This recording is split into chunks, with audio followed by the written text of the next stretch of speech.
호흡기계 공부 시작하겠습니다. 호흡기계는 산소 섭취와 이산화탄소 배설이라는 가스 교환을 담당합니다. 우리가 코를 통해서 산소를 후 하고 받아들이면은 후두를 통해서 기관을 통해서 산소가 들어옵니다. 그렇게 되면은 이 기관에서는 굵은 나뭇가지가 있어요. 우리는 이것을 기관지라고 하는데 산소가 기관지로 간 다음에 이 기관지에서는 또 더 얇은 나뭇가지, 새 기관지라고 합니다. 이 새 기관지로 산소가 이동을 해요. 그런 다음에 이 새 기관지 끝에 있는 폐포로 가게 됩니다. 폐포에 우리가 흡입한 산소를 저장해 놓는 거죠. 그러면서 체내 순환, 피들이 체내를 순환하면서 산소는 필요한 곳에 주고 불필요한 이산화탄소를 가지고서는 이렇게 허파과리, 폐포한테 옵니다. 폐포한테서 필요한 산소를 받아가고 불필요한 이산화탄소는 폐포한테 넘겨줘요. 그럼 이 폐포는 이산화탄소를 몸 밖으로 배출하는 역할을 합니다. 우리 몸에서 필요로 하는 산소를 제공하고 우리 몸에서 가지고 온 찌꺼기인 이산화탄소를 배출하는 역할을 합니다. 자, 그러면 노화에 따른 호흡기계의 특성 볼게요. 첫 번째, 폐포의 탄력성이 저하된다. 우리 풍선 생각해 주시면 편해요. 풍선도 계속해서 사용하면은 쭈글쭈글해지죠. 탄력성이 떨어지는 거예요. 폐포의 탄력성이 저하되고 폐의 순환량이 감소되므로 폐활량이 줄어들어서 작은 운동에도 숨이 금방 찹니다. 두 번째, 노인분들의 모든 근육은 약화되거나 위축된다고 했어요. 호흡 근육의 위축과 근력의 약화로 호흡 증가 시 피로해지기 쉽다. 자, 세 번째 중요합니다. 기침 반사와 선보 운동 저하로 미세 물질들을 걸러내지 못한다. 기침 반사란 무엇이냐? 우리 몸속에 이물질 혹은 세균들이 들어왔을 때 애취하고 기침을 하면서 그 들어왔던 세균들을 다시 몸 밖으로 내보내주는 역할, 이것을 기침 반사라고 하고, 선보 운동은 코털이라고 생각하세요. 우리 몸에 세균이 들어왔을 때, 미세먼지가 들어왔을 때 이렇게 코털들이 미세먼지랑 세균을 잡아서 밖으로 내보내요. 그래서 코딱지들을 만들어주는 거, 이것을 선보 운동이라고 합니다. 이러한 기침 반사랑 선보 운동이 저하가 되니까 미세물질들을 걸러내지 못해요. 그렇게 됨으로 인해서 기관지 내 분비물이 증가되어 호흡기계 감염이 쉽게 발생합니다. 자, 노화에 따른 호흡기계 특성 중요합니다. 호흡기계의 주요 질환 볼게요. 우리는 독감, 만성기관지염, 폐렴, 천식, 폐결핵에 대해서 볼 거예요. 여기서 키포인트, 각각의 특성, 개념 반드시 잡아줘야 하고 차이점들 확실히 구분할 줄 알아야 합니다. 첫 번째, 독감 먼저 공부 시작하겠습니다. 독감은 같은 말로 인플루엔자라고 한다는 거 꼭 기억하세요. 문제에 독감이라고 나올 수도 있고 인플루엔자라고 나올 수도 있습니다. 자, 독감이란 인플루엔자 바이러스에 의한 감염병으로 호흡기 증상을 일으키는 질환이다. 비말 감염이라고도 합니다. 비말 감염. 자, 관련 요인 호흡기 비말을 통해 사람에서 사람으로 전파됨.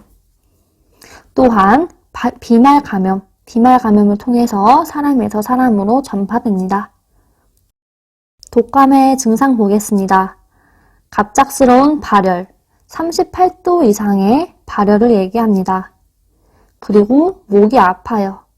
호흡기계 감염이기 때문에 인후통이 있습니다. 인후후두 통증을 인후통이라고 합니다. 그리고 우리 감기 몸살 걸린 것처럼 근육통도 오고 전신쇠약감, 마른 기침이 있습니다. 치료 및 예방, 발열, 열이 나기 때문에 탈수를 예방하기 위해서 충분한 수분을 섭취해 주어야 합니다. 필요 시에는 해열진 통제나 처방받은 항바이러스제를 복용해 주어야 하고 3번 중요하죠. 우리 독감 주사, 인플루엔자 주사는 매년 1회 예방접종을 통해 인플루엔자 감염을 예방한다. 인플루엔자는 매년 1회, 매년마다 한 번씩 예방접종한다는 거 기억해 두세요. 만성기관지염, 기관지의 만성적 염증으로 기도가 좁아져 숨쉬기가 힘든 질환이다. 자, 만성기관지염 여러분들 구분할 때 이렇게 구분하세요. 흡연하고 매연이 나오면요, 무조건 만성기관지염입니다. 다른 천식이나 폐렴 이런 것들이랑 비교할 때 만성기관지염을 딱 고를 수 있는 힌트 중에 하나는 흡연과 매연이에요. 흡연과 매연이 나오면 무조건 만성기관지염 체킹해 주시면 됩니다. 두 번째, 세균성 혹은 바이러스성 감염에 의해서도 만성기관지염에 걸릴 수 있습니다. 만성기관지염의 증상입니다. 자, 이 부분 중요해요. 특히 이른 아침에 발생하는 가래 끓는 기침 하면은 우리는 만성기관지염 체킹해 주어야 합니다. 이른 아침에 발생하는 가래 끓는 기침, 만성기관지염 꼭 짚고 넘어가겠습니다. 만성기관지염의 치료 및 예방입니다. 만성기관지염이기 때문에 분비물이 많이 쌓여 있을 거예요. 그래서 심호흡과 기침을 하여 기관지 내에 가래를 배출한다. 가래가 계속 쌓이게 되면요, 호흡곤란이 오기도 하고 혹은 제2차로 감염이 발생하기도 합니다. 반드시 심호흡과 기침을 통해서 기관지 내에 있는 가래를 배출해 주어야 합니다. 3번, 지나치게 뜨겁거나 차가운 음식, 자극적인 음식은 기관지 경련을 일으킬 수 있으므로 피한다. 네 번째, 금연한다. 우리 흡연과 매연이 주된 원인이라고 하였죠. 금연 반드시 필수입니다. 다음은 폐렴입니다. 폐렴은 세균에 의해서도 혹은 바이러스에 의해서도 폐렴에 발생하기도 합니다. 폐 조직에 염증이 생겨 기관지가 두껍게 되고 섬유화되어서는 두꺼워진다는 겁니다. 두꺼워진다는 거. 섬유화되어 폐로 산소를 흡수하는 능력이 감소하는 질환이다. 관련 요인, 자, 우리 세균이나 바이러스에 의해서도 폐렴이 발생하지만 특히 이번이 너무너무 중요해요. 흡인성 폐렴. 흡인성 폐렴이란 무엇이냐? 음식물이나 이물질이 기도 내로, 원래 음식물이나 이물질은 식도로 넘어가야 돼요. 식도. 근데 이 음식물이 기도 내로 넘어가서 기관지나 폐에 염증을 유발하는 것을 흡인성 폐렴이라고 합니다. 노인분들께는 아주 치명적인 질환입니다. 그렇다면 폐렴의 증상 보겠습니다. 폐는 우리의 가슴 쪽에 있잖아요. 이 흉통이 주된 특징입니다. 폐렴은 흉통이 주된 특징입니다. 각각의 질병마다 주된 특징 꼭 키포인트 잡아주셔야 합니다. 폐렴은 그러면 어떻게 치료하고 예방을 하냐? 자, 세균성 폐렴. 세균은 항생제 치료하죠. 세균성 폐렴은 항생제 치료한다. 또 숨쉬기 힘들어 하니까는 산소 공급을 해주고 숨쉬기 힘들어 하니까는 좀 더 숨을 쉽게 쉬게 하기 위해서 체위를 변경해 주는데 우리는 체위에서 반자위를 취해주죠. 자, 그 다음에 기침 및 심호흡으로 혈액의 산소 농도를 적절하게 유지한다.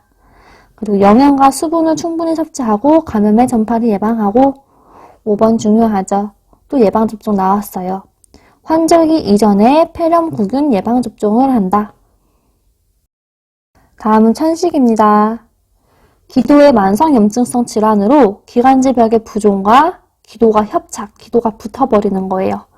혹은 여러 가지 자극에 대해 기도가 과민 반응을 보이는 상태를 말한다. 자, 천식 고를 수 있는 키포인트. 여러 가지 자극에 대해입니다.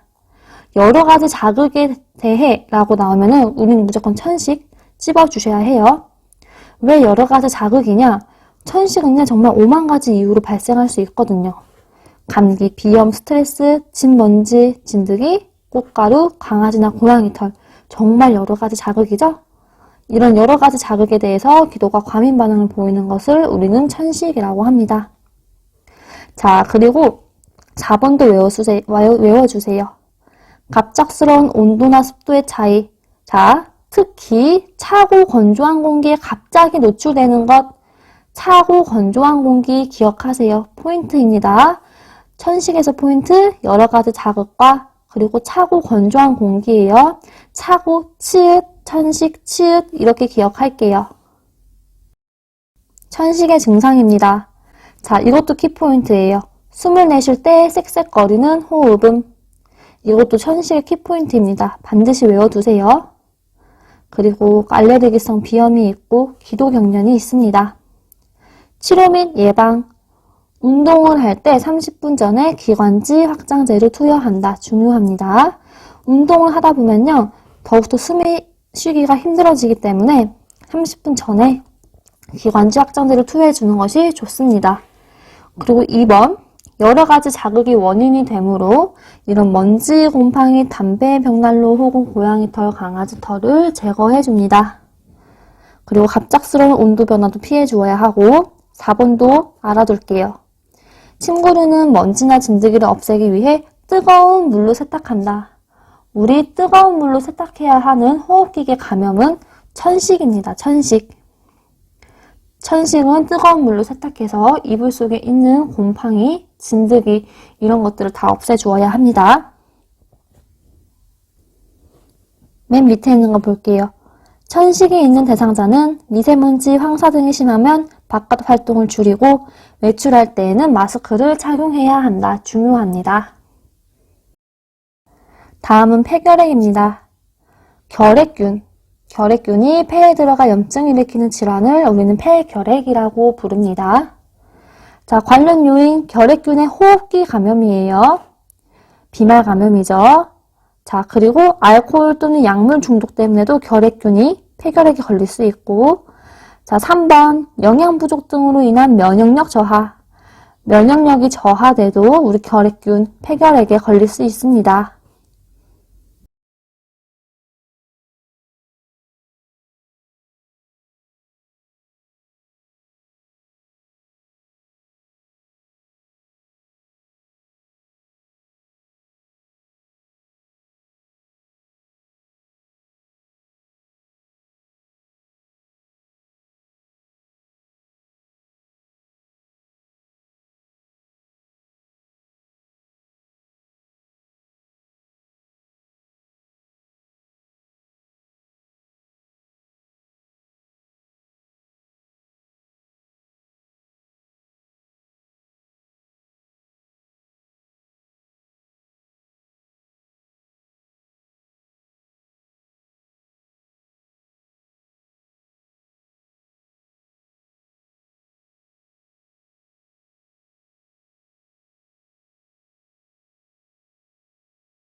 결핵 감염 예방을 위한 기침 예절.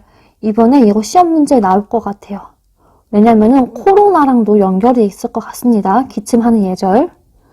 기침이나 재채기를 할 때에는 코와 입을 휴지나 손수건으로 가리고 이런 것이 없을 경우에는 소매로 가려서 합니다. 손바닥으로 가리는 거 아닙니다. 손바닥으로 기침했다가 그 손바닥으로 여기저기 만지고 돌아다니실 거 아니에요. 그러면 다 감염됩니다. 무조건 소매로 가려서 기침을 해주셔야 합니다. 사용한 휴지는 즉시 휴지통에 버리고 흐르는 물에 비누나 소독제로 손을 씻거나 물 없이 사용하는 알코올 젤을 사용하여 손을 씻는다. 일회용 마스크는 젖으면 필터링 능력이 떨어지므로 바로 교환하고 재활용하지 않는다. 중요합니다.